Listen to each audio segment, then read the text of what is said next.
Hey, how's it going? This is Sarah Lee Day with another episode of Dubsado Tidbits, the things you need to know about Dubsado delivered in bite-sized pieces. We've been talking about the different areas that Dubsado has to offer and what falls under each of those areas. And today we're going to move on to the utilities section.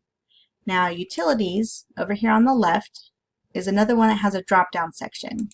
Underneath utilities, you have your form list, your address book, and your time tracker. And each of these will be their own episodes coming up in the future. Today we're going to focus just on the form list. Now the form list is going to be a full list of all the forms that you have sent to clients. So anything like contracts, proposals, questionnaires, lead capture forms, any of those forms that you created and sent to clients are going to be showing in this forms list.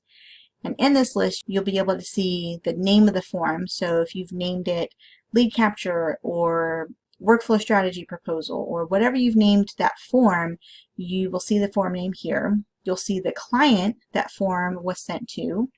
You'll see the project. So if you have multiple projects for a client, you'll see which specific project this particular contract is for or proposal is for.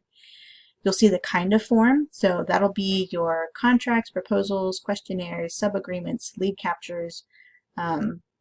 Those are the different kinds of forms, which we'll get into in a future episode what each of those means and what each of those is, but that'll show you the different kinds of forms.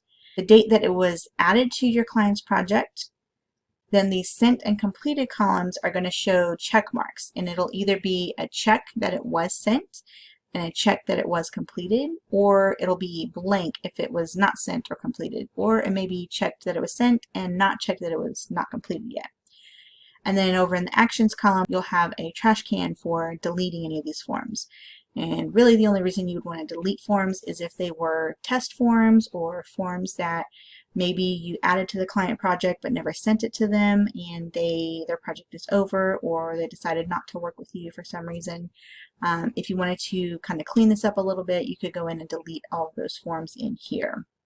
Now the benefit of having this list is you can come in here and you can easily see which forms have gone out, which clients have received which forms. You can use these toggle buttons to sort and filter by these different column headings. You can see how many forms have been sent. You can see how many have been completed. You can sift through here to find specific forms that maybe you want to look at. There'll be a link to that actual form for you to look at. And click through to, or just to delete anything that you don't actually need anymore. And that's it for today's tidbit. For more information about receiving updates, requesting future episodes, or getting help with your own Dubsado account, check out the links in the description below this video, or visit sarahleeday.com. Thanks for watching. Have a good one.